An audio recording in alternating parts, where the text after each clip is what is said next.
Okay. Good afternoon and welcome to the Trade, Travel, and Tourism Committee. I'm Chairman Buscaino. I'm joined alongside here by my colleague, Councilmember Mike Bonin. Welcome to the special meeting. Today's Tuesday, April 10th. With that, do we have, Mr. Clerk, any general public comment cards? None, sir. Okay, we'll close general public comment. Sir. Two very important items before us. Let's begin with item number one. Good afternoon, John White, City Clerk. Item 1 is a communication from the Mayor relative to the appointment of Ms. Jamie L. Lee to the Board of Harbor Commissioners. Commissioner Lee, please come forward. Good afternoon. Good afternoon. Welcome. Thank you. Before I turn over to you, I do want to recognize Executive Director of the Port of Los Angeles, Gene Sirocco, who's here. Thank you, Mr. Sirocco. Thanks, Gene, for your presence here alongside some of your executive team members who are here, Chief Daisy with the Port Police. So it looks like, Jamie, you are surrounded by a group of folks who support this recommendation. Tell us a little about yourself and your experience and why you want to serve on the Harbor Commission. Thank you. It's my pleasure to be here. I was born and raised in Los Angeles, have stayed here in my entire life, educated at the University of Southern California for undergrad and law school, work for a family business. My parents were immigrants from Korea, have been in the real estate business for the last 30 or so years, and I work there with my siblings and my parents. With that, I had the opportunity to serve on the LA Fashion District Business Improvement District Board, which housed one of our properties, eventually becoming board chair and really seeing this collaboration between the public and the private. From there, starting in 2010, I've served on 3 city commissions, including the Quality and Productivity Commission, the Industrial Development Authority, and for the last 4 years as board president of the LA City Employees Retirement System.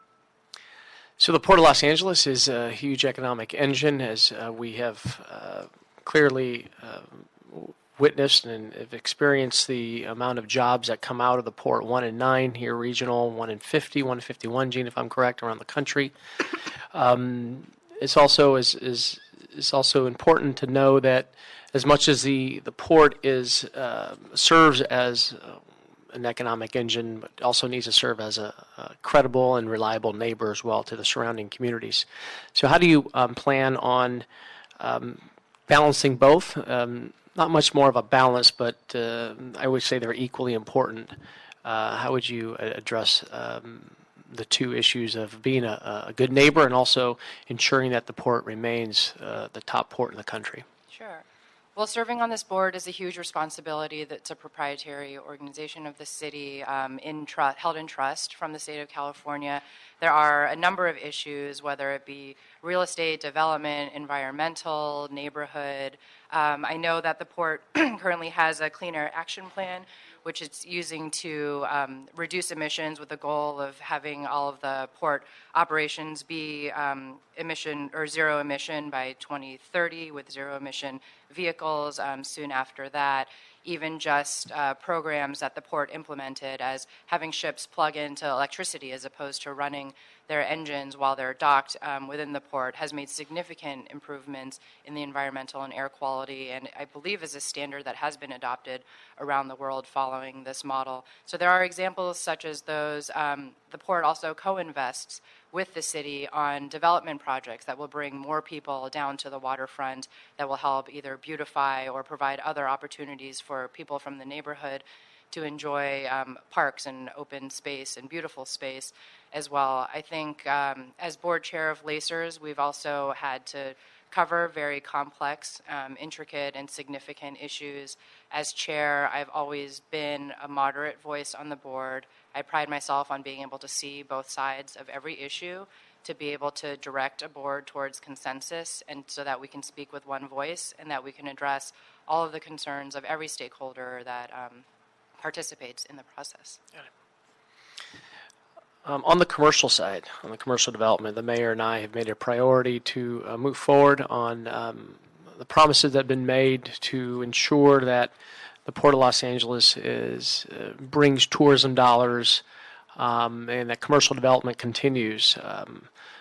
Our goal is to be a port that's equitable to the visitor-serving port that we've seen in other parts of the country, Baltimore, Seattle, our neighbors down south, San Diego, San Francisco. So, as Harbor Board Commissioner, what would be your priority in moving on the commercial real estate portion? I know you have extensive, in reading your bio, extensive experience in commercial development, commercial real estate. How do you plan on bringing those experiences and background and knowledge as a member of the Harbor Commission? Well, I think it's a fundamental principle in real estate to make sure that land is being used at its highest and best use. That's serving the community and the areas as well as serving its purpose as a port. I think it's complex. However, there are a lot of areas of the port lands that are currently either underutilized, that are starting to be utilized for a greater purpose. I was able to look at the demolition that's occurring at the ports of call, which was successfully awarded to a developer through an RFP process a few years ago, which will be developed into alongside the restaurants that are going to stay existing there already. Some of the most highly visited places in all of California, if not the U.S., I believe, the seafood market there, as well as other uses in collaboration with partnerships, whether it's the increase in private equity funds that have been investing into the infrastructure of the port, or also companies like SpaceX who are looking at port lands to potentially continue their business development here in Los Angeles. Since the announcement's been made on this recommendation with the mayor's office, I've seen you in town, seen you at key events, most recently the Alta Sea Luncheon with the philanthropic community in the greater Los Angeles area, myself along with Mayor Garcetti. Tell us about your thoughts on Alta Sea. Well, it's funny that we mentioned SpaceX because I think that space has really captured the imaginations of all Americans, but the far, far vaster area that's just completely untapped as far as resources, scientific data, and exploration is really in the oceans. So it's really inspirational to see the vision of Alta Sea, bringing all of these universities and researchers together to really explore the unknown, but also to understand how we can better utilize the benefits in the ocean to help us be more sustainable and environmentally friendly moving forward. Fantastic.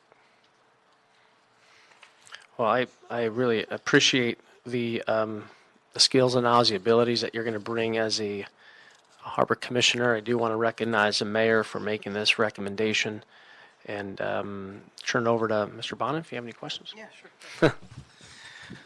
Congratulations on the nomination. Thank you. Glad to see that you're willing to serve. It's going to be a lot more work than the other commissions.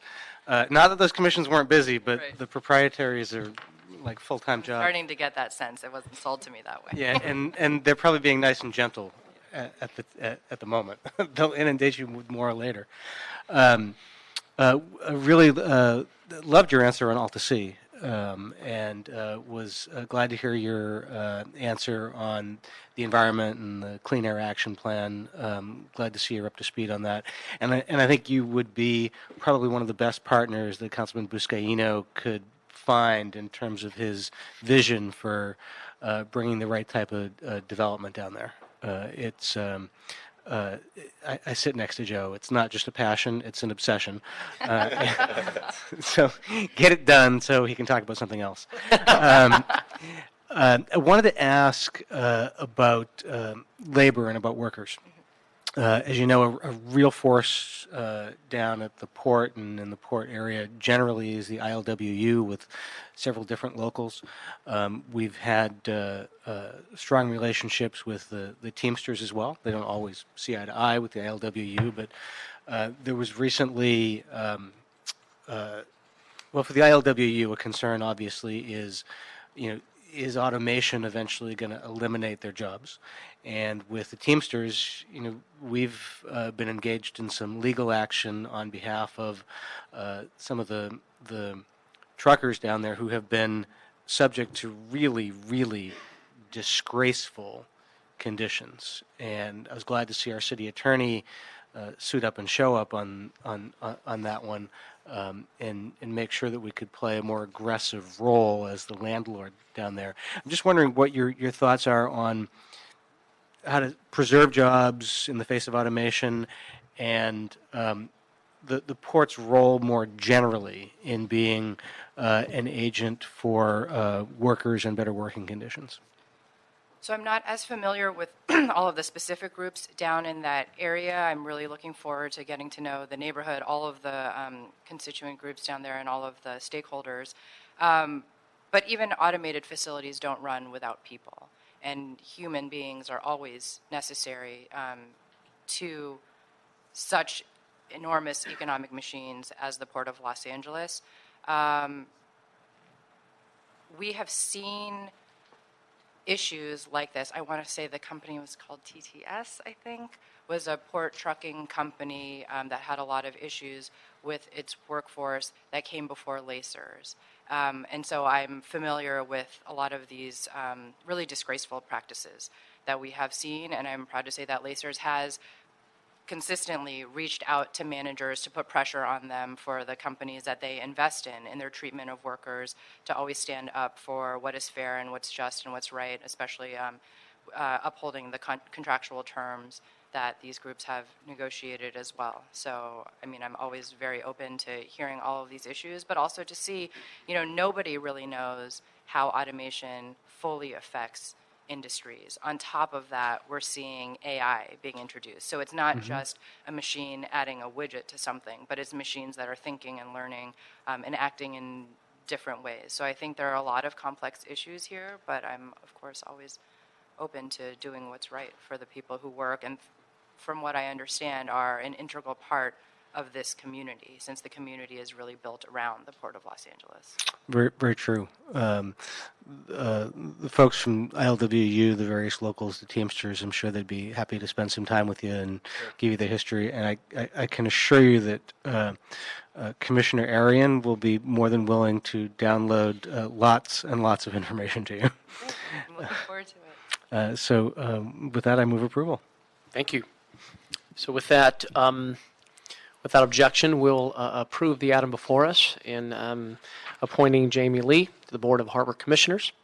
And we will take this up in full council, I believe, on Friday. Yes, great. Great. Congratulations, Jamie. Thank you very Congrats. much.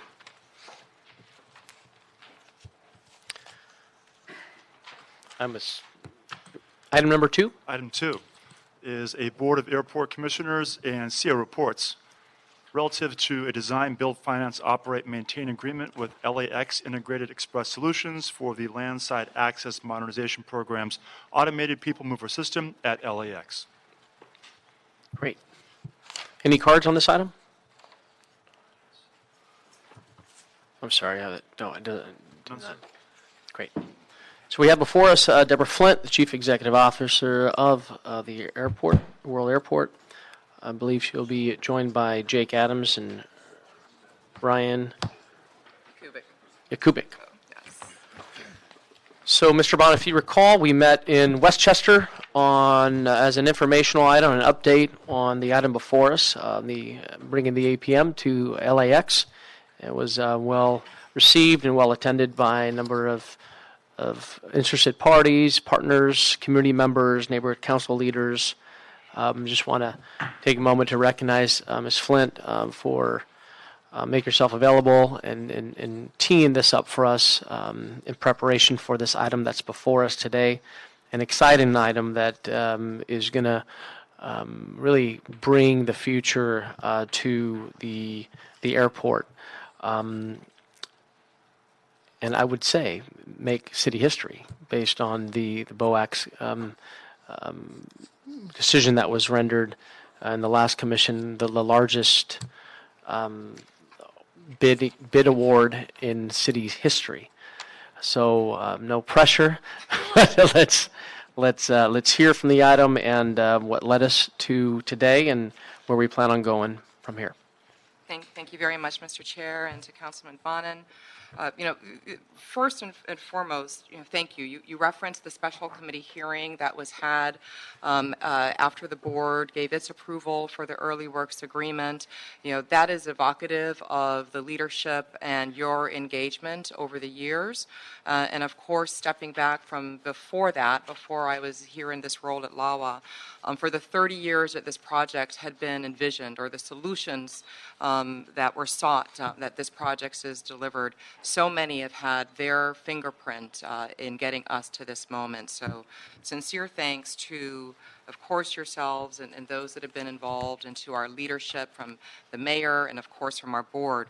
Because as we sit and make this recommendation today and tomorrow, one thing that we see is that we have captured the principles, the objectives of that project, and the values that are most dear to the city in the contract recommendation that we are making.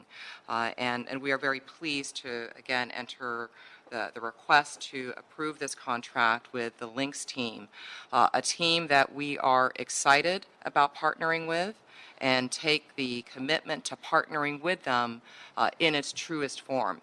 We believe that collectively we will be successful in delivering a project that meets our requirements on budget and on schedule together with this world-class team. Today, because of, again, the magnitude of this project, though you have been briefed many times and have been engaged and given your direction and guidance many times, we are going to take the time once again to go through with you and for you our project overview, the DBFOM agreement and its principal terms, as well as the selection process that has brought us again to recommend Lynx. And then since that time of the T3, we have evolved to come to what's called commercial close on this agreement. And there are some final nuances to that agreement that we're going to share with you as well in preparation. Again, we hope for your recommendation to the council tomorrow.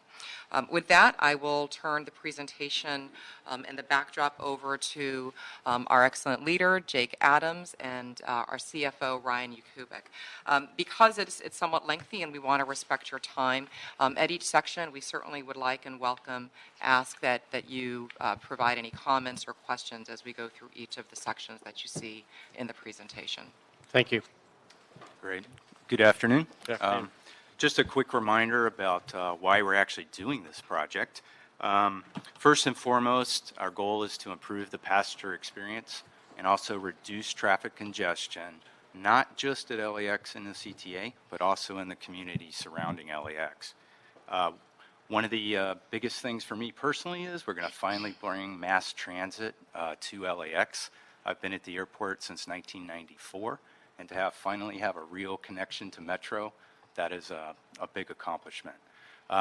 Lastly, we're utilizing this really innovative project delivery method to really capitalize on some of the benefits that it brings, and we'll talk a little bit more about that here in a second. Just to remind you about what this project is, the APM itself is an electric vehicle that is rubber tired, and it's going to run on an elevated guideway that'll be anywhere from 40 to 70 feet in the air.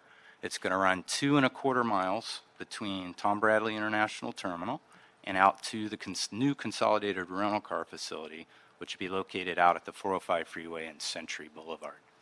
Now, the APM itself, the cars will accommodate approximately 200 people, and that will give us the ability to have a ridership capacity of about 10,000 passengers per hour.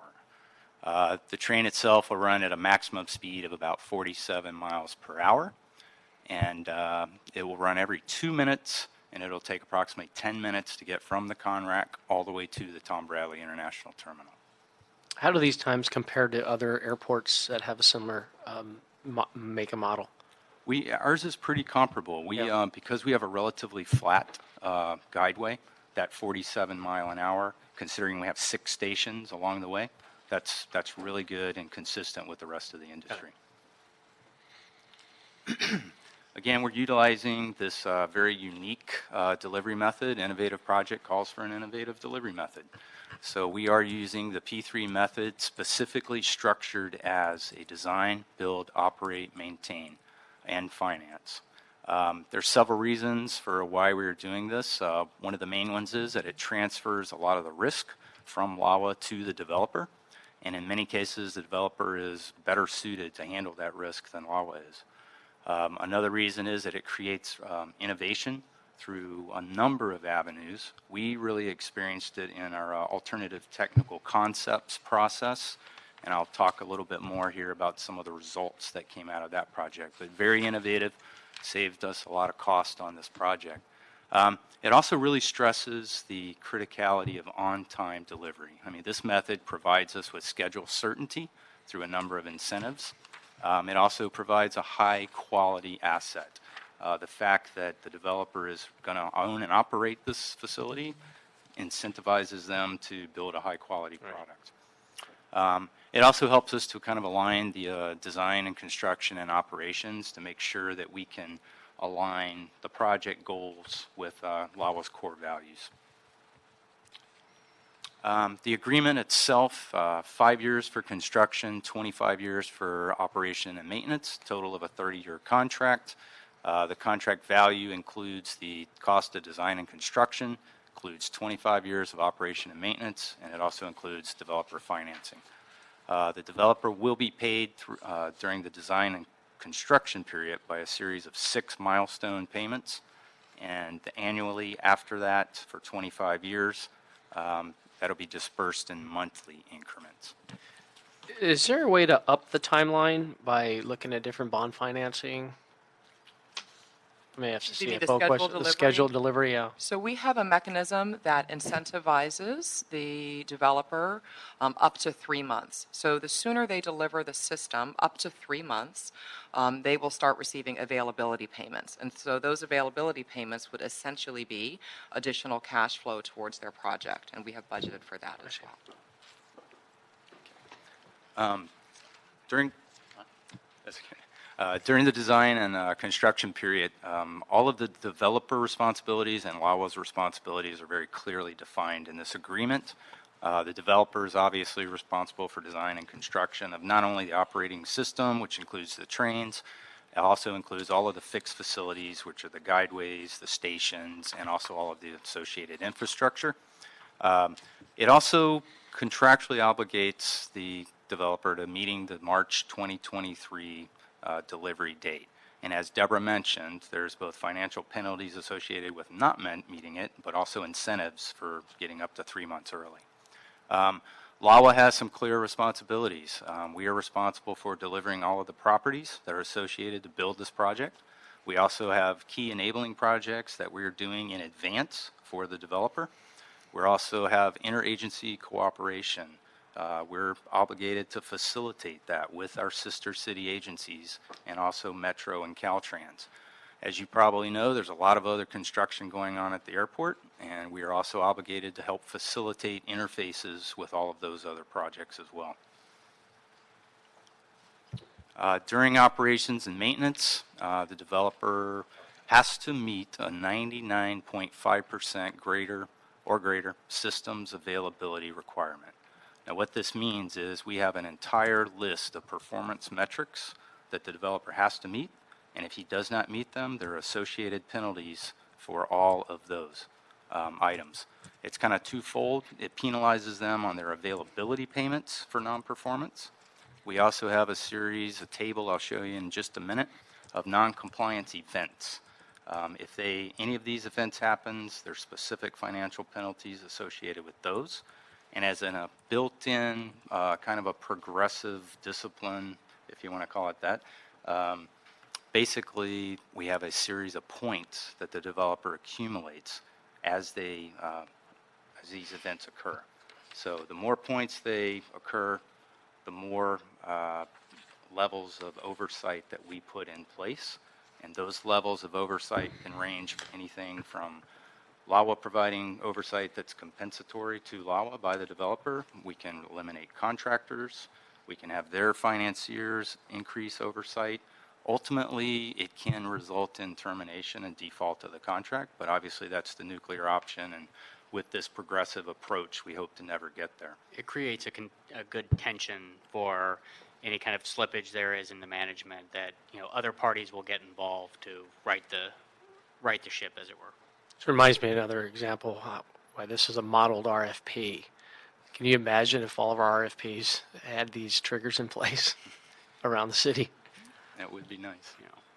So, a couple other responsibilities. The developer has to refurbish and replacement schedules all throughout the 25-year period. And at the end of the 25-year period, they have to provide us with 5 years of additional service life.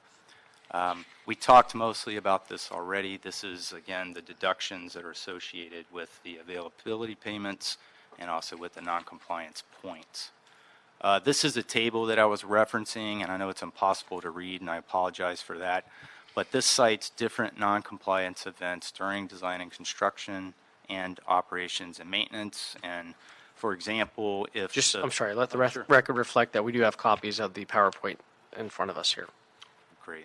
The last item on there under performance, it just cites that if the entire system is shut down for any amount of time, it's a $750,000 fine plus a $125,000 fine for every hour that it remains shut down. So there's some significant performance penalties. How much again? $750,000 and $125,000 per hour. And the contractor is in default if there is a 96-hour cumulative or at one time lack of performance of the system.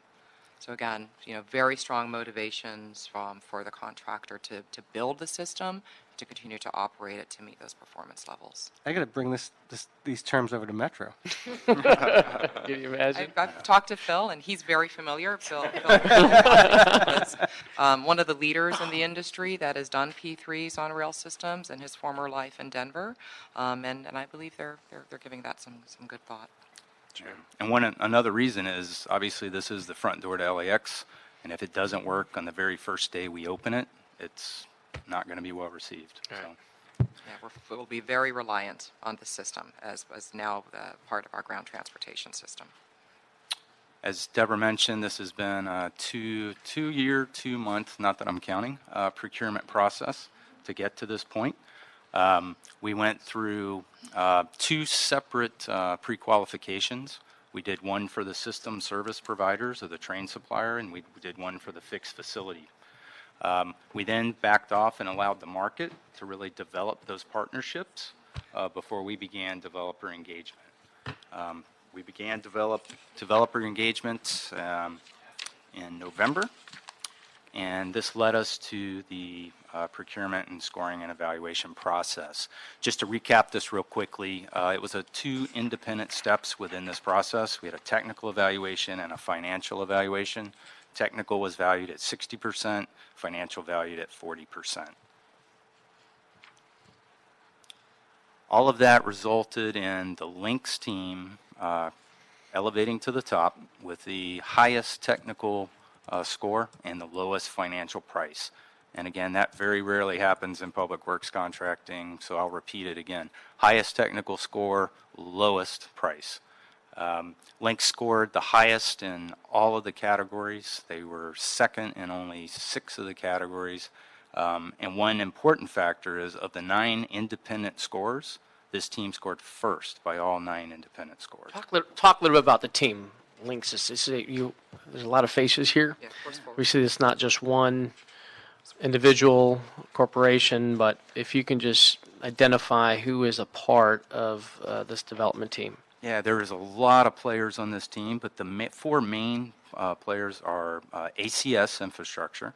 They're the overall developer. We also have Hochtief, Fluor, and Bombardier, who's actually the train supplier. Got it. And I'll let Ryan talk a little bit just about the financial scoring method. And did Jake mention highest technical score and lowest cost? Right. I repeat. Very rare that How that often he and does I that happen, walk right? out, both pretty satisfied at the end of one of these processes. Sure. It's a really great thing, and it all of the things that Jake described in the procurement process led to this: the innovation, the creative tension, and a well-written agreement. The overall design and construction costs came in at roughly 4% below our engineer's estimate, which is a great result in any event. Certainly. In addition to that, this provider also had the lowest overall O&M costs. paired up in that, and they're guaranteeing those O&M costs over the life of the contract. So, we've really wrapped this whole program very well for the next 30 years from that perspective. Those two things, the capital payments for the financing the developer brings, as well as the operations costs on an annual basis, are paid out in annual payments, equally split up amongst the 12 months. That starting annual payment at the time of bid was just at about $100 million per year, and that is subject to slight adjustments with the ultimate financing that is expected this June. But overall, the stream of payments out over the life of the contract, when discounted back to today's dollars, is roughly $2.6 billion. As you can see, on an apples-to-apples comparison with what came out from the competitors, we ended up roughly $500 million better. So a really great process with a really great team came out of this. So, net from a financial side, this hit the marks of where we were looking to in terms of our budget and our affordability metrics. So a good result. Just to tell you a little bit more about the team and their technical proposal. They were consistently strong across all the criterias, but I'll focus just briefly on 3 of them. With respect to their fixed facilities, this was the only team that came through with a wow factor, and actually they had 2 wow factors. This is what they're calling the theme building viewing platform. This is located at the East Station, and it looks west, has a nice view of the theme building, the tower, and Tom Bradley.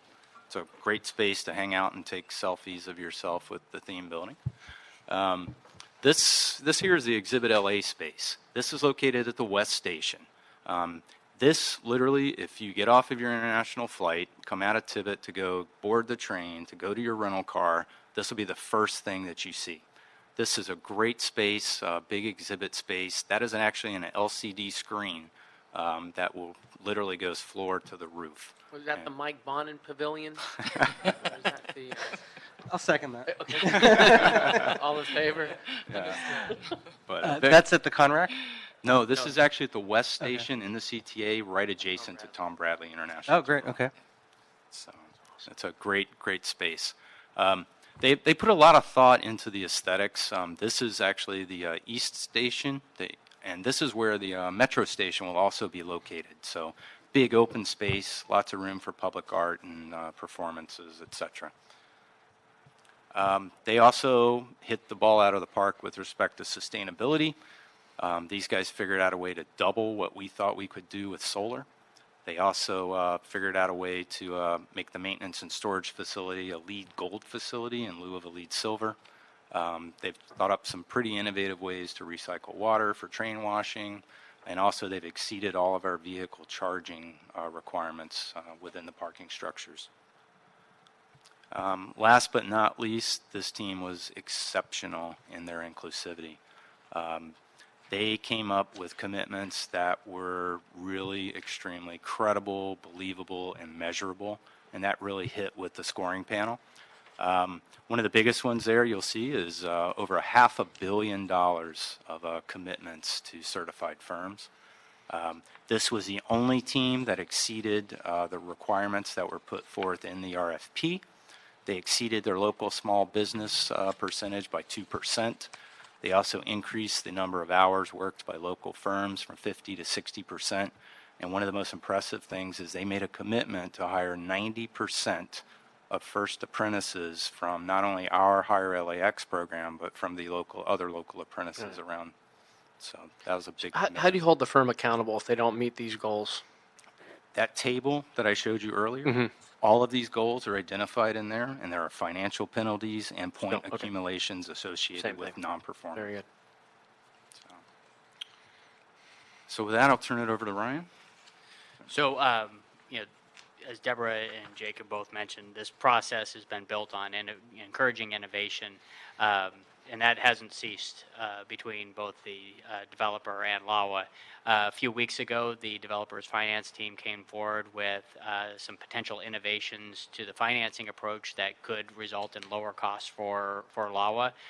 This involves getting a tax-exempt status for the actual project that would lower the financing costs and make it a fully tax-exempt financing instead of one that's subject to AMT. There's a penalty that's assessed in borrowing for that.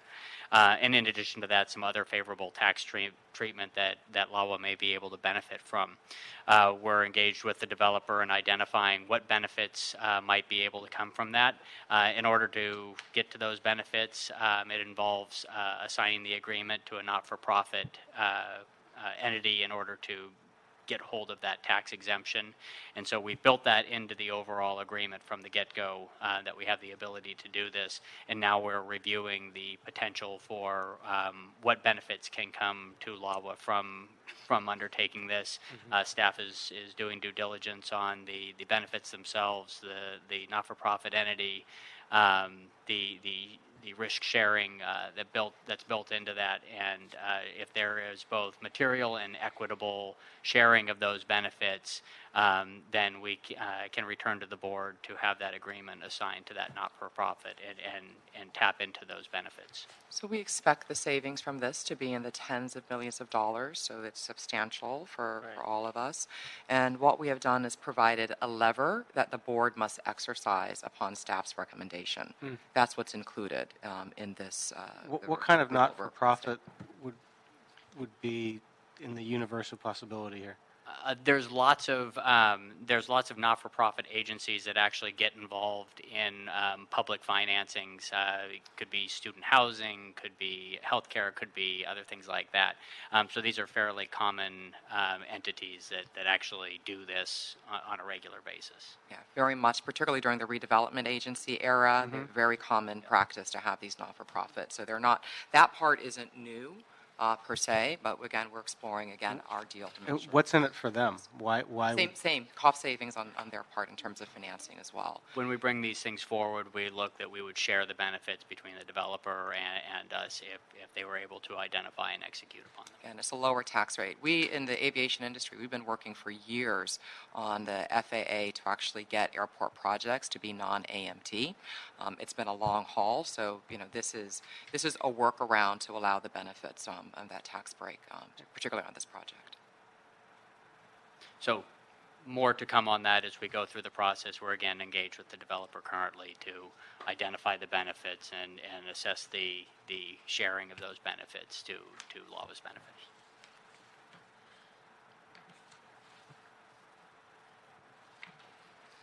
So the action that has been recommended and approved by the Board of Airport Commissioners is approving the DBFOM agreement with the Lynx team for approximately $5 billion, or just short of $5 billion, to authorize the CEO to execute that agreement and ancillary agreements associated with it.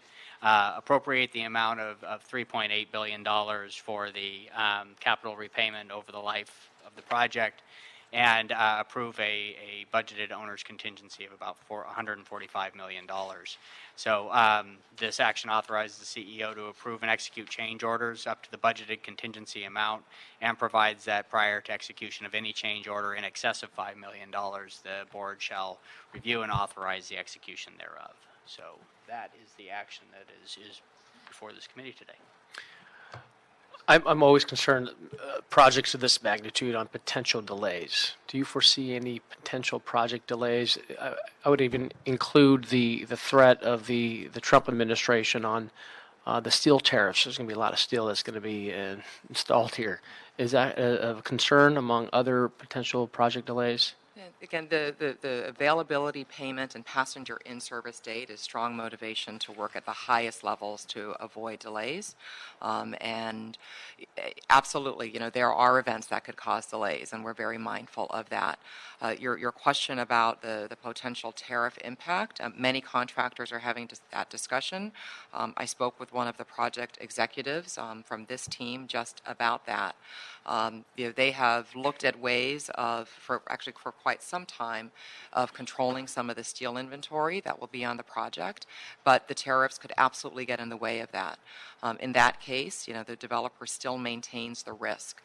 Do we want to work as certainly as LAWA and perhaps the city in creating a platform for better policy and making sure that the impacts of these policies are well understood and present a united front, again, to keep the economics around our projects affordable and non-punitive? Absolutely.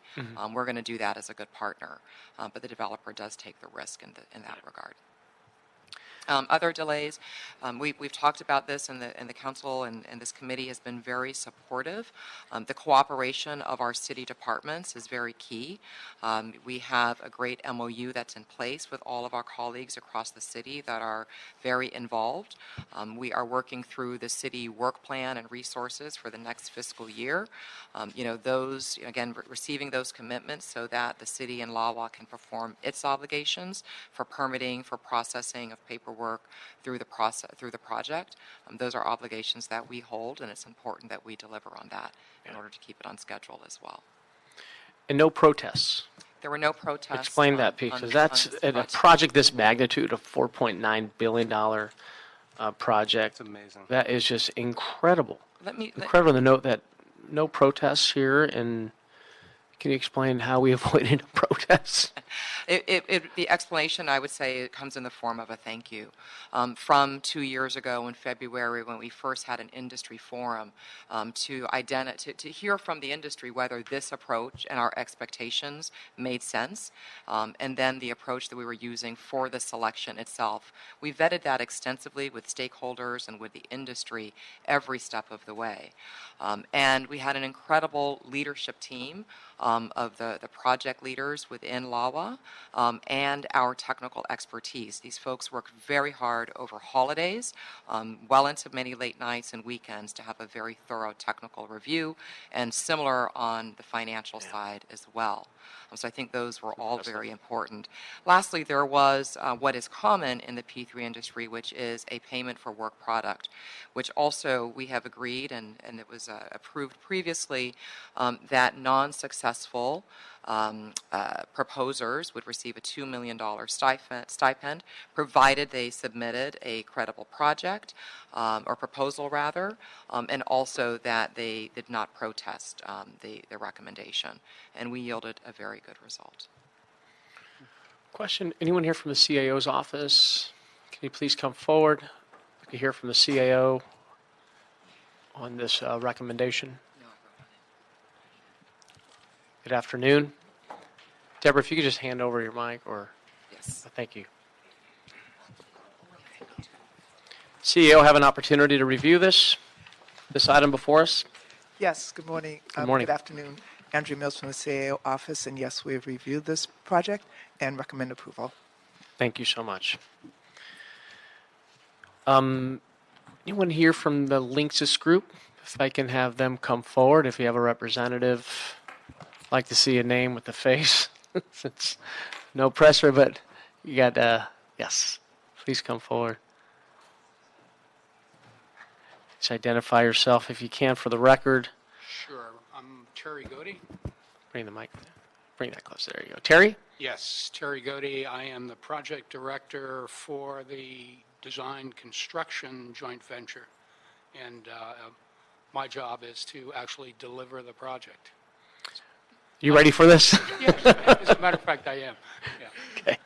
Well, we appreciate the commitment that's being made on both parts here. A true public-private partnership that I feel is going to look at the airport of the future. Definitely is coming to Los Angeles because of this relationship, and there's a lot of accountability on all parts here, from the city side, the airport, its residents primarily, and our passengers on the experience, and this is really going to be a change agent for our airport. If you look at the user-friendly driven design, it's incredible design work that's taken place here. The wide platforms, the skylights, the highest technical score in addition to coming in at $700 million cheaper. That's not to say we're getting a cheaper project, correct? And also, as you know, this is a huge undertaking with the construction and the infrastructure. The approach to construction that is it's least intrusive, I know is going to be beneficial to the overall continued operation of the airport. And for us, as you know, Mr. Bond and I, as I represent the port, he represents the airport on the importance of really lowering emissions and reducing congestion. We know that this project is going to do just that. And for putting on my tourism hat, the LA Experience exhibit that I'm going to make a motion to identify as the Mike Bonin LA Experience is also going to be a highlight as visitors come and go into our airport. But I believe it's going to be a great opportunity to increase our trade and travel and tourism opportunities in Los Angeles. So in a time where infrastructure is of critical concern to this country and municipalities, this is our number one priority as a National League of Cities, is to look at moving forward on these infrastructure type projects. And our airport streets, bridges are failing, and this is a great opportunity for us to highlight the work that we're doing in Los Angeles, of that it is possible to build a public-private partnership and put out a credible project that's going to bring a world-class airport to our great city. So with that, I'll turn over to Mr. Bonner for comments, questions. Thank you, Mr. Bruscaino. No naming anything after anybody until we find out how it turns out. Okay, got it. I once told Art Leahy that if the LAX metro station turned out to be a piece of crap, I was going to name it after him. I was trying to build some incentive in for him to make it turn out well. I need to make the same commitment to Mr. Washington now, I guess. So on my way up here today, I was actually saying to Jeff on my staff, why the hell are we listening to this presentation again? Because we just heard it a couple weeks ago. Presumably going to hear it in council tomorrow. And you know what? It's exciting every time I hear it. Yeah. It really is. I mean, this is such an impressive package, such an impressive, well-done deal. It really is. I mean, it's you're used to having, you know, a dream of something that you've worked on for so long, like the APM, and so often the high point is when it gets approved sort of theoretically. And then when you get to this point in the process, you usually start sort of right-sizing your expectations. Well, it's, you know, this will be great, but, you know, it's not going to. This is exceeding expectations. It really is. I mean, the wow factor is there. The fact that it was the best project and the cheapest cost, I still have a hard time wrapping my head around. And that there were no protests is still a miracle. So this is sort of a template about how to do stuff, and I'm really looking forward to it. And man, you're really going to be in the hot seat for the next few years. I'm used to it. Fantastic. Great. Very much. And we very much appreciate the kind words, but I think what we really want to accentuate is we are here to be a partner. Our collaboration with LAWA started during the one-on-one sessions, and we're here to carry that forward. Yeah. Nicely done. Fabulous Thank project. you. Thank you. Thanks.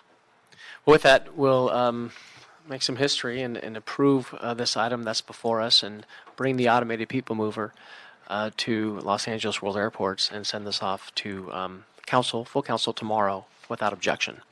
Thank you so much. Fabulous. Okay, that was the final item. Okay, we're now adjourned. Thank you so much for joining us. Thank you.